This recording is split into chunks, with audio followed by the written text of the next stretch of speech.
سجدے کا نشان پیشانی پہ ہونا۔ حضرت سیدنا امام فخر الدین محمد بن عمر رازی رحمۃ اللہ تعالی علیہ فرماتے ہیں کہ پارہ 26 سورۃ الفتح کی آیت نمبر 29 میں سیماہم فی وجوہہم من اثر السجود، ترجمہ ان کی علامت ان کے چہروں میں ہے، سجدوں کے نشان ہے۔ اس کی تفسیر میں فرماتے ہیں اس میں دو قول ہے۔ ایک قول یہ ہے کہ یہ سجدے کا نشان دنیا میں نہیں بلکہ قیامت، بروز قیامت ہوگا۔ چنانچہ اللہ کریم ارشاد فرماتا ہے یوم تبیض وجوہ، یعنی جس دن کچھ منہ اجالے یعنی روشن ہوں گے، اور نیز ارشاد فرماتا ہے نورہم سیما یسقا نورہم یسعا، ترجمہ ان کا نور دوڑتا ہوگا، یعنی ان کے چہروں میں نور اللہ پاک کی جانب توجہ کرنے کی وجہ سے ہوگا، جیسا کہ حضرت ابراہیم خلیل اللہ علیہ السلام نے کہا تھا انی وجہت وجہی للذی فطر السماوات والارض، یعنی اپنا منہ اس کی طرف کیا جس نے آسمان و زمین بنائے۔ اور جو شخص سورج کی سیدھ میں کھڑا ہوتا ہے تو سورج کی شعاعیں اس کے چہرے پر پڑتی ہے، جس کی وجہ سے اس کے چہرے پر خوب نور یعنی اجالا ظاہر ہوتا ہے، حالانکہ سورج کا نور اجالا عارضی ہوتا ہے جو ختم ہو جاتا ہے، جبکہ اللہ کریم آسمانوں اور زمین کو منور یعنی روشن کرنے والا ہے۔ تو جو شخص اس کی جانب متوجہ ہوگا اس کے چہرے پر ایسا نور ظاہر ہوگا، یعنی اس سے مراد وہ نشان ہے۔ یعنی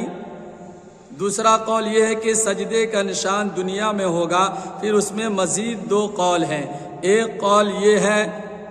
کہ اس کے مراد وہ نشان یعنی کالا دھبا داغ ہے جو کثرت سجود یعنی سجدہ کرنے کی، زیادہ سجدہ کرنے کی سبب پیشانی پر ظاہر ہوتا ہے۔ دوسرا قول یہ ہے کہ اس سے مراد وہ حسن ہے جسے اللہ پاک رات میں سجدے کرنے والوں کے چہروں پر دن میں ظاہر فرماتا ہے، اور عقل مندوں کے لیے یہ بات بالکل ثابت شدہ ہے کہ وہ دو شخص رات میں جاگتے ہیں، ایک شخص رات شراب پینے اور لہو و لعب میں جاگتا ہے، دوسرا مشغول ہو کر گزارتا ہے، اور دوسرا جو ہے نماز قرات علم دین حاصل کرنے میں گزارتا ہے۔ تو دوسرے دن ہر شخص شراب اور کھیل کود میں رات گزارنے والے اور ذکر و شکر میں رات بسر کرنے والے کے درمیان فرق کر لیتا ہے۔ تو حضرت محترم میرے آقا حضرت امام احمد رضا علیہ الرحمت و رضوان فرماتے ہیں کہ سجدے کے نشان کے متعلق طویل بحث کرنے کے بعد صفحہ یعنی فتویٰ رضویہ فتویٰ افریقہ صفحہ نمبر 66 پر لکھتے ہیں ایک قول کہ یعنی میں کہتا ہوں کہ اس بارے میں تحقیق حکم یہ ہے کہ دکھاوے کے لیے قصدن یعنی جان بوجھ کر یہ نشان پیدا کرنا حرام قطعی و گناہ کبیرہ ہے، اور وہ نشان معاذ اللہ اس کے استحقاق یعنی جہنم دوزخ کے حقداری کا نشان ہے جب تک توبہ نہ کرے۔ اور یہ نشان کثرت سجود یعنی زیادہ سجدہ کرنے سے خود پڑ گیا تو وہ سجدے اگر ریائی یعنی دکھاوے کے لیے نہ تھے تو فاعل جہنمی، اور یہ نشان اگرچہ خود جرم نہیں بلکہ جرم سے پیدا ہوا، لہذا اسی تعریف یعنی دوزخی ہونے کی نشانی۔ اور اگر وہ سجدے خالص لوجہ اللہ یعنی اللہ تبارک و تعالیٰ کے لیے کیا ہے، اللہ پاک کے لیے کیا ہے، نشان پڑھنے سے خوش ہوا کہ لوگ مجھے عابد ساجد اور عبادت کرنے والا سجدہ گزار کہیں گے، تو اب ریا آ گیا، اب یہ نشان اس کے حق میں مذموم یعنی قابل مذمت ہو گیا۔ اور اگر اسے اس کی طرف کچھ التفات یعنی دھیان نہیں تو یہ نشان محمود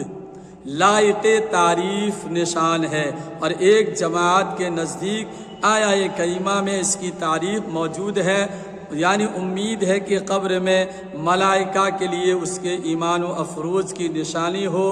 اور وہ روز قیامت یہ نشان آفتاب سے زیادہ نورانی ہوگا، چمکدار ہوگا۔ تو حضرات محترم، ہم اور آپ جو ہے جب سجدہ کریں تو ریاکاری نہ کریں، تاکہ ہم کو لوگ اچھا کہیں، نمازی کہیں، عبادت گزار کریں، زاہد کہیں۔ لہذا ہمیں اور آپ کو جب بھی کوئی عبادت کریں تو رب کی رضا کے لیے کریں، رب کی خوشی کے لیے کریں، رب کو خوش کرنے کے لیے کریں، تو انشاءاللہ العزیز ہمارا اور آپ کا بیڑا پار ہے۔ تہجد گزار کا چہرہ نورانی ہو جاتا ہے۔ حضرت سیدنا حسن بصری رحمۃ اللہ تعالی علیہ سے پوچھا گیا کہ کیا وجہ ہے کہ آپ تہجد پڑھنے والوں کے چہرے حسین یعنی نورانی ہوتے ہیں؟ آپ نے فرمایا اس لیے کہ وہ اپنے پاک پروردگار کے لیے تنہائی اختیار کرتے ہیں تو اللہ پاک ان کو اپنے نور کا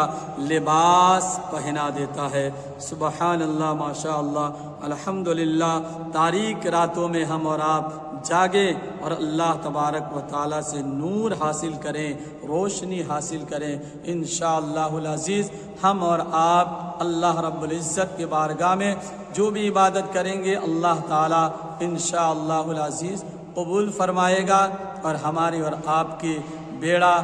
پار فرمائے گا۔ لہذا میں آپ سے گزارش کروں گا، اپیل کروں گا کہ آپ سے جہاں تک ہو سکے آپ رب کی عبادت کریں۔